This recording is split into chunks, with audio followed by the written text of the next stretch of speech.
اعلی حضرت فاضل بریلوی رحمۃ اللہ علیہ کا ترجمہ کنز الایمان آغاز میں سورہ بقرہ کے شروع کے اندر صرف ایک مثال آپ کے سامنے رکھنا چاہتا ہوں. آج افسوس ہے کہ وہ لوگ جو اعلی حضرت کا کھا پی کے بڑے ہو گئے اور اعلی حضرت کو آج پڑ گئے ہیں، کیا پدی کا شوربہ، انہیں کیا خبر ان چمگادڑوں کو کہ کنز الایمان کا مقام کیا ہے اور امام احمد رضا بریلوی کی شان کیا ہے. میں نے ایک ایک لفظ کے جو ترجمے میں اعلی حضرت نے استعمال کیا اس کے ماخذ تلاش کیے، کسی کے 36 تفسیروں میں، کسی کے 40 تفسیروں میں. ان الذین کفروا سواء علیہم اانذرتہم ام لم تنذرہم لا یؤمنون. اللہ تعالیٰ فرماتا ہے ان الذین کفروا. اب یہ جو سب نے ترجمہ کیا ہوا تھا اور بعد میں اعلی حضرت کے جنہوں نے اعلی حضرت سے نقل کیا وہ تو بچ گئے، باقی وہ بھی پھسل گئے.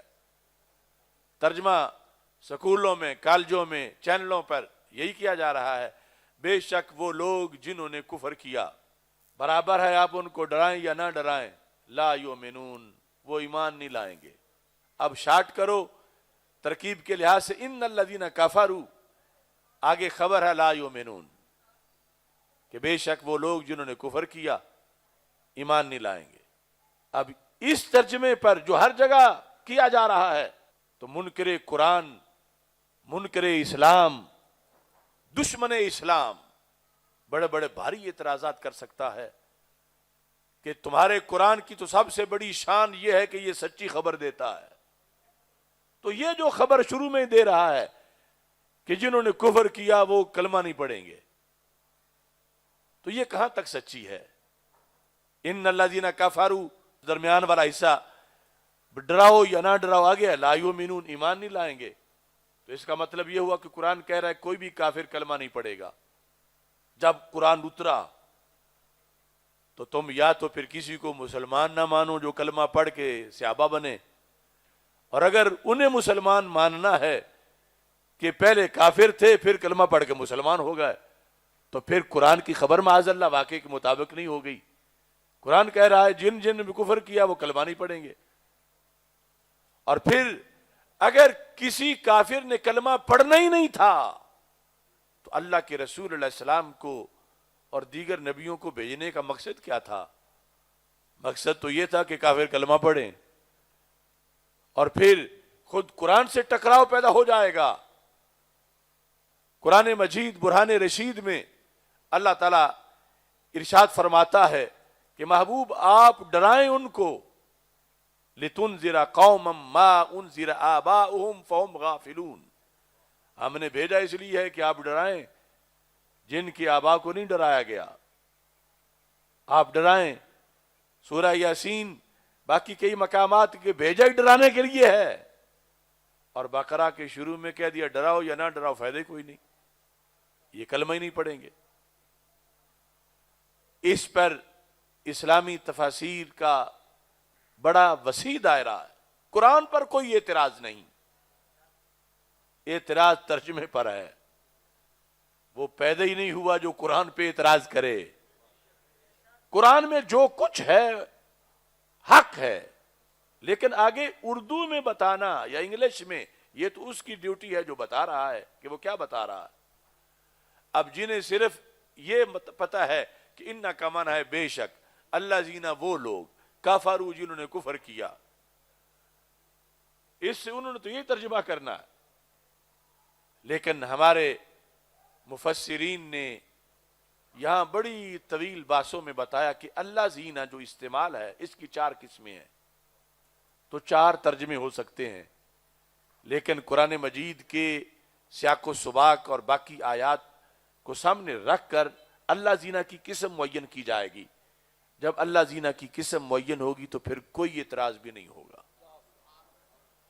کہ اللہ زینا جنسی ہے، اللہ زینا استغراقی ہے، عہد خارجی کا ہے، عہد ذہنی کا ہے. اگر یہ ہو استغراق کا تو پھر ہوگا ہر کافر کلمہ نہیں پڑے گا. اگر جنس کا ہو تو جنس سے کفار کلمہ نہیں پڑے گی. اگر عہد ذہنی کا ہو کوئی غیر معین کافر کلمہ نہیں پڑے گا، عہد خارجی کا ہو تو چند معین کافر کلمہ نہیں پڑیں گے۔ اب الذین یہاں پر عہد خارجی کا ہے کہ اللہ ہر کافر کی بات نہیں کر رہا، یہ ابو جہل عتبہ شیبہ کی بات کر رہا ہے۔ ہر کافر کی بات نہیں ہو رہی، جن کے دلوں پہ مور لگی ہوئی ہے ان کافروں کی بات ہو رہی ہے۔ تو قرآن کی خبر سچی ہے تو ان میں سے تو کسی نے کلمہ نہیں پڑھا، اور قرآن کی خبر کا، حدیث کا، آیات کا ٹکراؤ نہیں، ان کے جن کے دلوں پر مور تھی ان کے لحاظ سے فرمایا ڈراؤ یا نہ ڈراؤ کوئی فائدہ نہیں، لیکن باقی کو ڈرانے کا تو فائدہ ہے۔ تو پھر جب ڈرانے کا فائدہ ہے تو نبیوں کے بالخصوص سرکار دو عالم صلی اللہ علیہ وسلم کی تشریف آوری کا بڑا مقصد ہے کہ جتنے کفار ہیں ان کو ڈراؤ، اور کتنے کافر تھے سرکار نے تبلیغ کی، انہوں نے کلمہ پڑھ لیا۔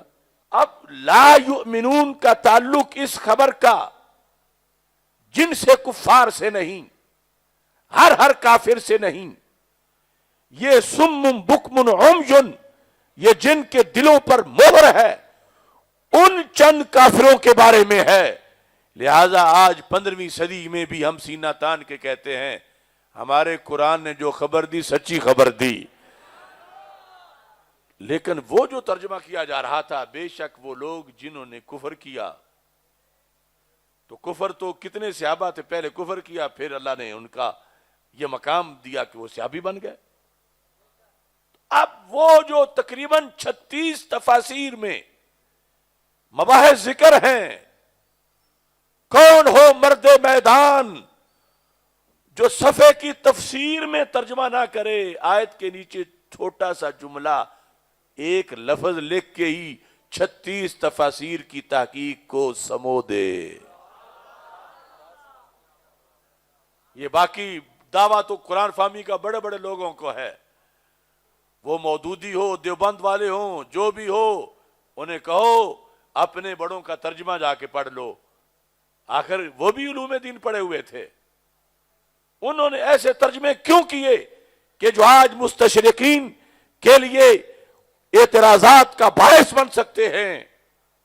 ادھر امام احمد رضا بریلوی کا ترجمہ دیکھیں، اردو میں ایک لفظ بول کر 36 سے زائد تفاسیر کا خلاصہ اس میں اکٹھا کر دیا، اور وہ جنم ہی نہیں لیا آج تک کہ جو اس ترجمے پر اعتراض کر سکے۔ یہ نہیں کیا، میں نے تراجم اکٹھے کیے، ایک زمانے میں کوئی کہہ رہا تھا بے شک جو کافر ہوئے، کوئی کہہ رہا تھا بے شک وہ لوگ جنہوں نے کفر کا ارتکاب کیا، بے شک وہ لوگ جن سے کفر ہو گیا، اس طرح کر کے سارے ترجمے کرتے جا رہے تھے اور سب پر یہ اعتراض ہو رہا تھا۔ لیکن اعلی حضرت نے کیسے ترجمہ کیا؟ فرمایا بے شک وہ لوگ جن کی قسمت میں کفر ہے، جن کی قسمت میں کفر ہے، جن کی قسمت میں کفر ہے، وہ اعلانیہ تھے ابو جہل عتبہ شیبہ، یا قیامت تک جن کی موریں لگی ہوئی ہیں، جن کی قسمت میں کفر ہے۔ یہ لفظ قسمت، قسمت میں کفر ہے، یہ ترجمہ ہے جس نے مستشرقین کے منہ بند کیے ہیں، جس سے قرآن کا قرآن ہونا اپنے مقام پر اور اس کی اخبار کا صحیح ہونا اور سرکار دو عالم صلی اللہ علیہ وسلم کی جلوہ گری کا با مقصد ہونا اور ہزارہ اعتراضات جو دوسری طرف سے ہو سکتے تھے، ان کے مقابلے میں اردو والوں کو جو خود مفسر نہیں، کوئی دکاندار ہے، کوئی کاشتکار ہے، جس کے پاس تھوڑا سا ٹائم ہے، جس ہستی نے ایک لفظ سے 36 تفسیروں کے مقام پڑھا دیے، اسے امام احمد رضا بریلوی کہا جاتا ہے۔